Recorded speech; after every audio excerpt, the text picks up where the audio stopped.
now it is my very great pleasure to introduce Joanne Carter, the Executive Director of Results and Results Educational Fund. Joanne has served the poor as a VISTA volunteer even before she started with Results. And over 22 years ago, she was a volunteer group leader in Results in the New York City area. A doctor of veterinary medicine, she left her practice in 1992 to become Results Legislative Director and was promoted to Executive Director in 2007. Results' amazing track record of obtaining funding for treatment of tuberculosis over the past 12 years is mainly due to Joanne's vision and leadership. The Bill and Melinda Gates Foundation recognized her work by appointing her project leader for the Gates-funded Action Project, which supports treatment of tuberculosis internationally, and she's also a member of the board of the Global Fund to fight AIDS, TB, and malaria. Joanne is deeply respected in Washington for her knowledge and insights of the U.S. government, the World Bank, and the International Monetary Fund. She's an energetic and inspiring leader. Joanne is loved by everyone at Results, and I'm not just saying that because it's written in this. She really is. No matter how bleak the future looks, Joanne has a positive attitude that really keeps us going. Results would not be where it is today without Joanne. Please join me in welcoming Joanne Carter.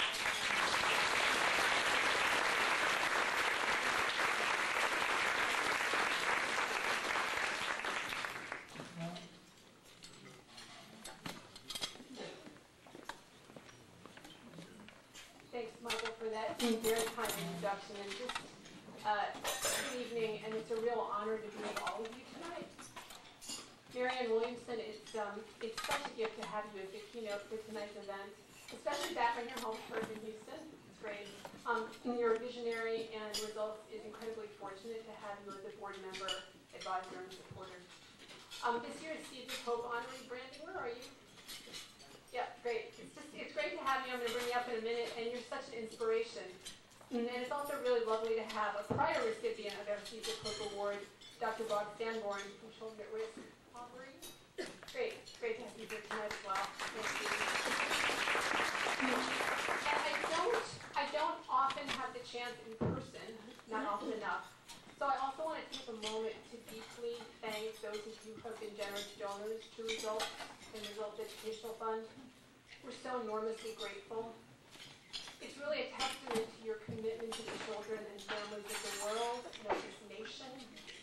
And I want you to know that the resources that we get from you and from other individual donors really are the most precious resources we have for the organization.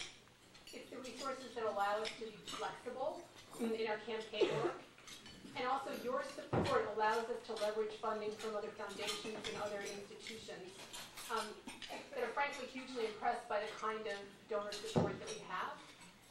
And truly your support makes our work possible. I also want to acknowledge the Results grassroots activists here from the Houston Results chapter and also from Austin. And not just for putting on this event tonight, but for the work that you do and the leadership that you show day in and day out and week out, reaching out to your members of Congress, working with the Houston Chronicle, including the editorial that you all have on your, I think had on your seat tonight that was generated, if you'll note, on September 11th. About educating girls in the poorest countries in the world. That was particularly moving to me. And also the op-ed that was generated by Beth Bashiro, who will be speaking later about her own experience and why education matters so much. You guys really are the best of what Results is. And finally, I just want to say a thank you and a big welcome to those of you who have never heard about Results before and are here for the first time tonight. Thank you so much for being here. Now it's really my great pleasure to present our Seeds of Hope Award for 2011. The annual Seeds of Hope Award is given to an individual who demonstrates exemplary and innovative work to extend education, health, care, and economic opportunity to underserved people in this country and across the world. And our awardee tonight is Brandon Kimble, who's an extraordinary educator. At Results, we've worked for over 2 decades to expand funding for programs like Head Start, that let kids from low-income families start school ready to learn. And we've also, as you saw, worked to extend access to education for children all over the world. And we're so proud to present this award to a dedicated educator who's on the front lines of helping children learn, thrive, and succeed. Brandon Kimble's path growing up was difficult and had some challenges. But I understand that with his mother's strong support, he won a full scholarship to Ohio State University. And after graduation, Brandon taught with Teach for America in a low-income school in New Orleans. He was actually forced to leave New Orleans by Hurricane Katrina, and he arrived, as I understand it, in Houston with one change of clothes and a laptop. And instead of worrying about himself, he immediately began teaching at a school for students who fled the storm. He next taught math at Pershing Middle School, which I understand is Marianne's alma mater, and maybe some other people in this room. At the age of 27, Brandon was awarded the Houston Independent School District's 2010 Teacher of the Year Award for consistently improving his students' performance, often by grade levels. So really step change. Brandon, I just want to thank you for inspiring and supporting so many students and helping transform their futures, and just say that it's an honor to have you here and to present you with the results 2011 Season Hope Award. Please come up and everybody please welcome and thank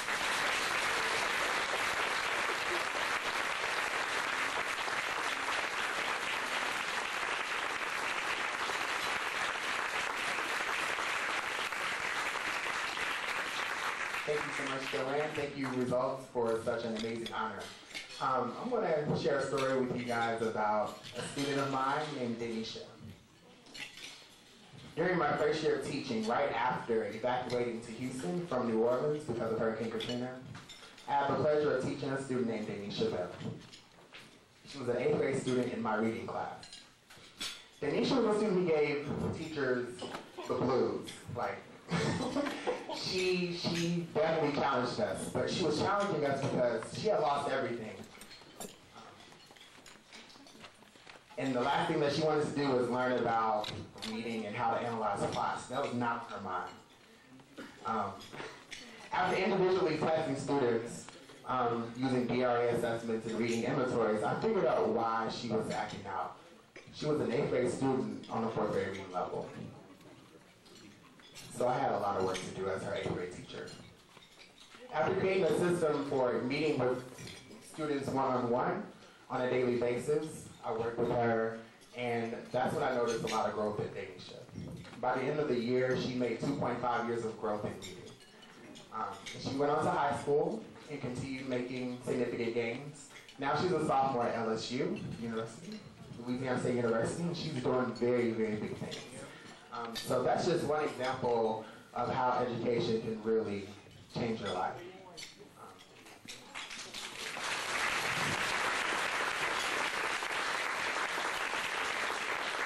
I'm going to close with a quote that I always had displayed in my classroom. I challenge you to make your life a masterpiece. I challenge you to join the ranks of those people who live what they teach, who walk their talk. Thank you.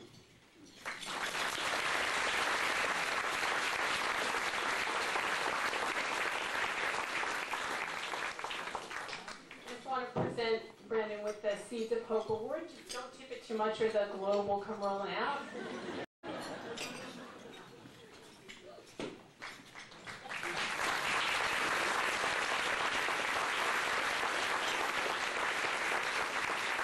And just again to say that it's such a gift and an honor for those of us that do the advocacy work to make the work on the front lines possible. It's such an honor to be with somebody who's doing the front line work and changing the lives of students every day. Thank you so much.